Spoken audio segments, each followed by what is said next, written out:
국내 금융 부문의 대책에 대해서 좀 얘기를 나눠보도록 하겠습니다.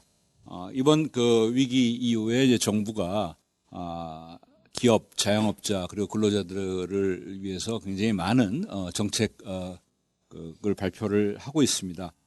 이런 그 정부의 정책들을 어떻게 평가하시고 계신지, 또한 보완될 측면은 없는지, 여기에 대해서 송도한 소장 간략하게 좀 말씀을 해주셨으면 감사하겠습니다. 예. 최근에 그 코로나 충격 이후에 글로벌 전반에 걸쳐서 정부가 지원하는 그 방식을 보면은 한 4가지 정도로 좀 정리할 수 있는데요. 어떤 현금을 지급하거나 또 자금을 대출을 지원해 주거나 아니면 세제 지원 아니면 실업수당을 늘려주는 뭐 4가지 틀에서 진행이 되고 있어요. 그래서 우리나라 경우에도 뭐 그 큰 틀에서 다르지 않고요.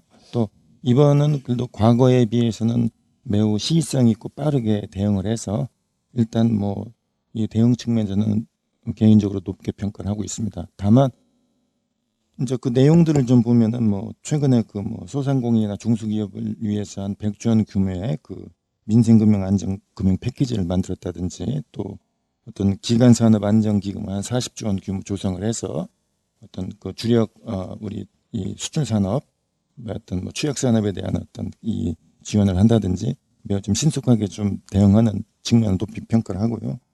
또 시장 안정 측면에서도 한 20조 원 규모의 뭐 채권이나 또 증시 안정 펀드를 만들어서 시장 안정을 위해서도 좀 노력하는 모습도 좀 있고요. 또 이번에는 또 지난번과는 다르게 그 금융규제 완화를 통해서 금융기관들의 어떤 대출 여력을 높여주는 데에도 신경을 많이 쓰고 있는데요.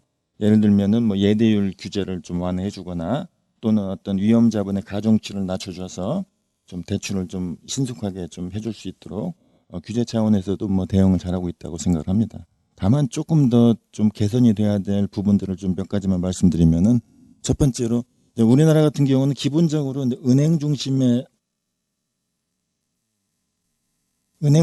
금융 시스템을 갖고 있다 보니까 대부분 어떤 대출에 대한 의존도가 기업들이 높습니다. 그래서 어떤 부채 의존도가 높은데요. 어려울 때 어떤 계속 대출을 해주고 또 추가 대출을 지원해주고 이런 게 축적이 되다 보면은 기업의 어떤 자본구조 건전성, 또 산업의 부채구조 건전성을 훼손해서 당장은 뭐 급한 불은 끌 수 있지만은 어떤 지속 가능성을 높여준다는 측면에서는 좀 생각해 볼 필요가 있기 때문에, 어떤 대출과 투용자가 좀 균형적으로 될 수 있도록 좀 정부에서 좀 정책적인 스펙트럼을 좀 넓혀서 뭐 민관 협력 펀드를 만들어, 다양한 형태의 어떤 펀드를 만들어서 어떤 대출과 융자가 적재적소에 좀 투입이 돼서 좀 부채 의존도를 좀 줄여줄 수 있는 노력이 좀 수반되면은 좋겠다는 생각이 들었고요. 두 번째로는 그 중소기업 부실 위험이 매우 높은 구간에 있다고 생각을 하는데요. 우리나라가 2014년에 대기업 구조조정이 있었습니다.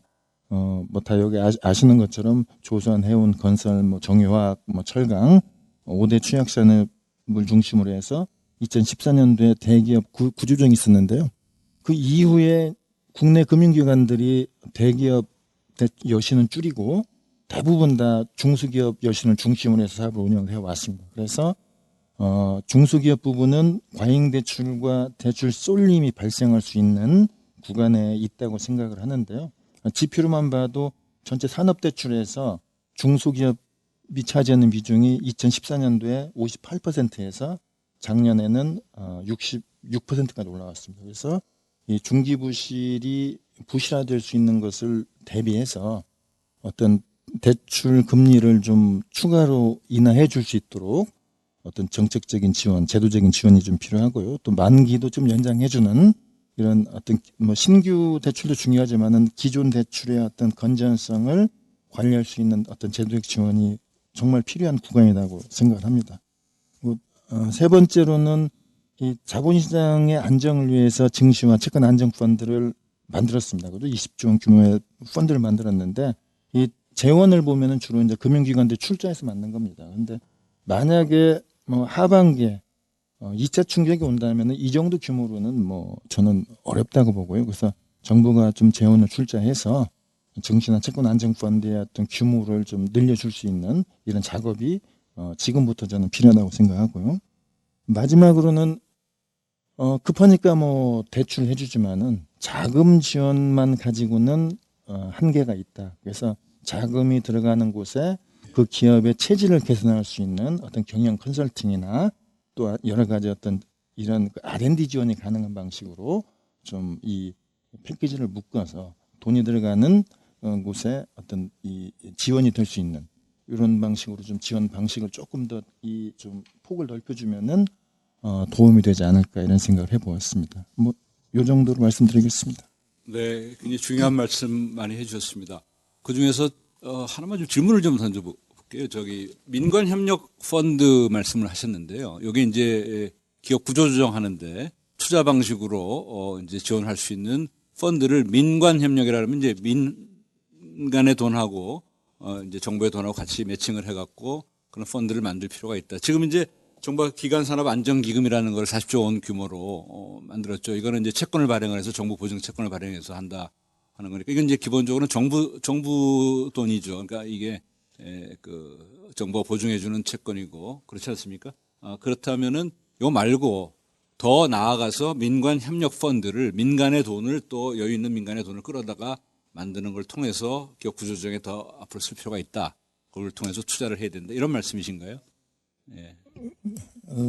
정부의 어떤 재원만 가지고는 한계가 있는 거거든요. 그래서 시장 주체들이 좀 참여해서 규모화하는 그런 노력이 필요한데 이제 이를 위해서는 정부가 어떤 기초 자금을 제공해야만이 이 민간 금융기관들이 출자를 해서 정부와 같은 그런 다양한 형태의 펀드를 만들 수가 있거든요. 예를 들면 농식품 분야 같은 경우는 모태펀드가 있습니다. 그렇죠? 뭐 모태펀드에서 출자해주면은 금융기관들이 그것도 매칭을 해서 이 펀드 조성을 하면은 뭐 다양한 형태로 이용될 수가 있기 때문에 정부 재원만 갖고는 어렵고 민간의 참여 유인을 높여줄 수 있는 그런 좀 제도적 지원이 좀 필요하다 이렇게 생각합니다.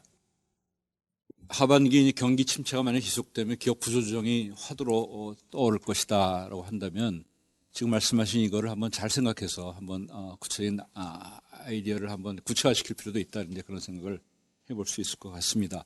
또 하나 이제 말씀드릴 거는 이제 기업들의 신용 등급 이 하락입니다. 그래서 투자 적격 등급에 있다가 이제 그렇지 못한 기업으로 이제 되어버리는 경우에는 이제 회사채 발행도 어려워지고 자금 조달이 굉장히 이제 어려워질 것 같습니다. 이제 이런 문제는 사실 우리나라만의 문제는 아니고 글로벌한 차원의 문제입니다. 그래서 미국 같은 경우에는 FRB가 투자 비적격 그 회사채도 매입을 해준다든지 했고 미국 그 ECB 같은 경우에는 ECB가 은행들에 대출해 줄 때 담보로 쓰는 회사채의 적격 담보로서 4월 7일 이전에 적격 그 등급이었으면은 그 이후에 밑으로 떨어지더라도 그거를 담보로 받아주겠다. 뭐 이렇게 이제 발표도 했습니다.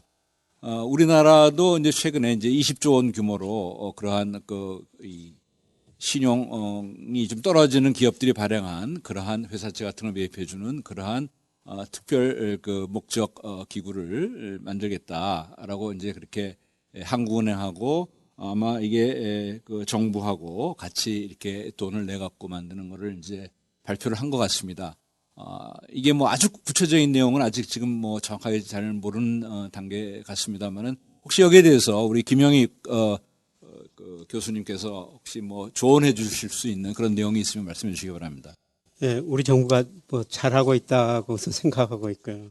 오늘 그 증권회사 한 자료를 보니까 이 정도면 남부끄럽지 않은 수준이다. 이런 식으로 소제목을 달았더라고요. 뭐 중소 중견기업 지원 뭐 원활한 해서 단기자금 주식안정펀드 뭐 증환펀드 정말 많은 걸 했지 않습니까? 근데 제가 말씀드리고 싶은 것은 이 규모가 좀 더 커졌으면 좋겠고요. 그 다음에 조금 더 강범위했으면 좋겠습니다.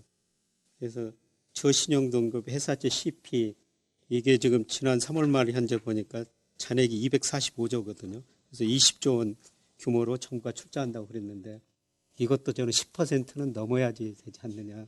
지금 제가 관련된 뭐 회사들 조금 자문해주는 회사들 가보면은 거의 회사채를 발행 못하고 있습니다. 그 신용 등급이 괜찮은데도 차안 발행이 안 되더라고요. 그래서 결국 은행에 가가지고 대출을 지금 모색하고 있는데 이런 조금 더 신용 등급이 낮은 회사들이 충분히 그 자금 조달할 수 있다 그러면은 자금 시장, 채권 시장이 굉장히 활성화되리라고 보고 있거든요. 예, 그다음에 금융 안정과 특별 제출 제도 이것도 그 비금융 회사한테 우량 회사채 신용 등급이 AA- 이상 이걸 담보로 한국은행이 돈을 대출해 주겠다는 게 아닙니까? 근데 이것도 저는 지금 이런 상황에서는 A 등급까지는 조금 확대하면 좋지 않을까. 우리나라 회사채 발행 규모 보니까 A 등급이 뭐 작년에 보니까 우리나라 기업들이 45조 회사채를 발행했는데 A 등급은 한 11조 정도로 한 25% 정도 차지하고 있고요. 근데 올해는 그 비중이 지금 3월까지 통계가 나왔는데 18%로 줄어들었거든요. 이 회사들이 지금 회사채를 거의 발행하지 못하고 있다는 겁니다. 아마 4월 통계 보면 이것보다 더 심각할 텐데요. 그래서 이 A 등급까지 사준다 그러면은 채권 시장이 상당히 좀 안정적이지 않을까. 그래서 규모도 확대하고 지금 경제가 이런 위기 상황이니까 이런 것도 조금 더 달리 생각해 볼 필요가 있지 않나 그런 생각이 듭니다. 그 채권시장 안정기금 20조 원, 그게 이제 아마 제 생각에는 그 A 등급, 그렇게 한 거고요. 지금 이제 제가 먼저 말씀드렸던 거는 이제 SPV 만들겠다고 한 거는 그거는 이제 조금 전에 말씀하신 그런 우려 때문에 예. 그 등급이 좀 더 떨어지는 예. 그런 기업들의 회사채도 사주는 거를 아마 지금 고안을 하고 있는 것 같습니다. 이게 구체적인 건 아직 시작은 안 했죠. 지금 안 했는데 그렇기 때문에 아마 지금 우리 김 교수님 우려하시는 부분을 정부에서 고려를 하고 있는데 그거가 한 20조 원 규모로 또 지금 조성을 하는 것 같은데 그거 갖고 또 충분하겠느냐 그런 또 질문을 할 수 있을 것 같습니다. 자, 박종원 전문의께 좀 여쭤보겠습니다. 그 경제 위기가 이제 장기화되면은 이제 여러 주체들이 굉장히 이제 부채 문제, 우리 특히 이제 가계 부채 문제가 지금 심각한 상황이고요. 이제 부동산 시장이 어떻게 될지도 모르겠습니다만은 이제 이런 부동산 가격이 하락한다든지 이렇게 되면 또 이제 가계 부채 문제가 더욱더 심각한 문제로 부각이 될 것 같습니다.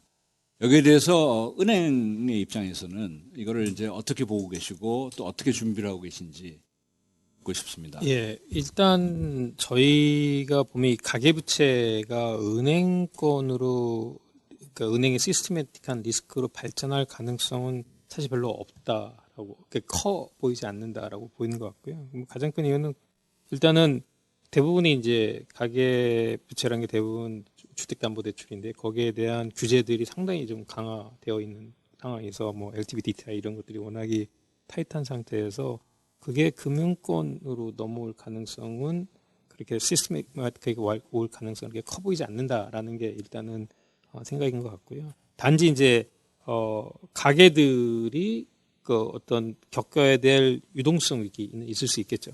어떻게 보면은 이렇게 뭐 LTV, DTI를 더 높여준다 하더라도 이게 대출이 가능할지 이런 것들에 대한 리스크는 이제 가계 쪽에서는 여전히 가져갈 문제인 것 같다라고 보이고 그건 어떻게 보면 정부 쪽에서의 정책에 따라서 상당 부분이 바뀔 수 있는 부분이기 때문에 정부 쪽에서 유동성을 좀 확대해서 가계 쪽에 유동성을 제공해주는 방법이 답이지 않나 이렇게 좀 생각을 하고 있는 것 같고요.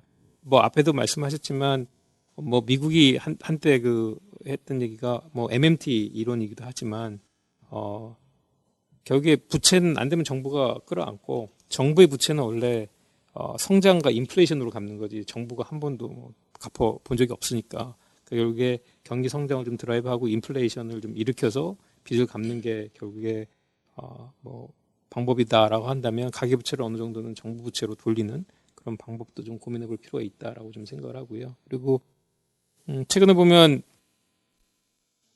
예전에 늘 보면 우리나라의 그 노동 시장이 뭐 유연하지 않다라는 것 때문에 늘 이제 한국의 경쟁력에 어떤 문제가 되긴 했었는데 어떻게 보면 이번에는 오히려 이제 노동의 경직성 때문에 사실상은 뭐 해고가 쉽지 않다 보니까 오히려 그런대로 이 상황에서 실업자라든지 이런 것들이 좀 줄어들면서 내수가 좀 돌아가는 그런 모습을 좀 또 보였던 것 같기도 하고요. 그래서 그런 것들에 대한 책임은 장기적으로는 결국 기업적으로 갈 수밖에 없을 것 같다라고 좀 보여서 기업에 대한 정부 쪽의 뭐 지원 이런 것들이 좀 더 계속 지속돼야 되지 않을까. 그리고 뭐 말씀하셨듯이 이미 정부 쪽에서 여러 방안들을 좀 마련을 하고 있는 상태인 것 같다라고 좀 보이는 것 같고요. 그래서 뭐 다시 말씀드리면 가계부채로 인한 그런 리스크가 은행권으로 전이될 가능성은 그렇게 커 보이진 않는다라고 좀 생각을 하고 있습니다.